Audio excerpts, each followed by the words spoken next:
Bullet আপনি দেখেছেন বাবা মায়ের রাখতো না, অভিশাপ আসমান কাঁপে, আপনাদের কাঁপে না? তার কাঁপে না? অভিশাপের ভয় হয় না? বুকগুলা চাচা হয়ে গেছে আমার সন্তানদের।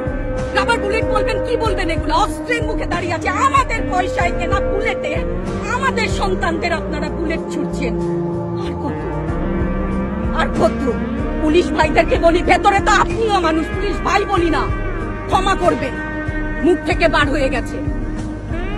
তাদের ঘরেও সন্তান আছে, তাদের খোলসের ভিতরেও মানুষ। যারা এখনো ঘরে আছেন তারাও জানেন আর কতদিন ভয় পাবেন। ভয়েই থাকে, একটা মারবেন 10টা আসবো, 10টা মারবেন লক্ষ আসবো। সারা দেশের মানুষ, মা বাপ সব একসাথে ওদের সন্তানকে মানুষ করার জন্য আমাদের কাছে, শিক্ষকদের কাছে পাঠিয়েছিল। কি জবাব দিব? আমার তো কোনো মুখ নাই, আমি শিক্ষক, আমার ভাষা নাই। তাদের কাছে হাত জোর করে মাপ চাই, নিরাপত্তা দিতে পারি নাই, নিরাপত্তা দিতে পারি নাই। মনে হয় রাস্তায় শহীদ হয়ে গেলে যদি এই লজ্জা আমার কিছুটা কাটে।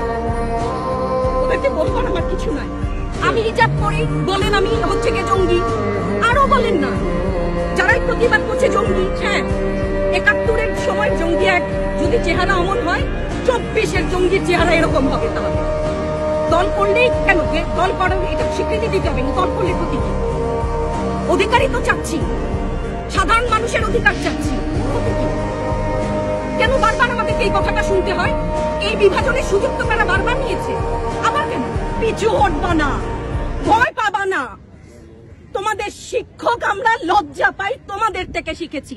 তোমরা যেমন আছো আমরাও আছি, যতদিন না 9 দফা ওদের মানা হয় ততদিন মাঠ থেকে সরবো না। কেউ নিরাপদ না তো, আপনি নিরাপদ? সংবাদ কর্মী আপনি কি আত্মসম্মান বিসর্জন দিয়ে বিভিন্ন নিউজ, লেবুর বাম্পার ফলন নিউজ করতে হচ্ছে না? আপনারও লজ্জা লাগছে না?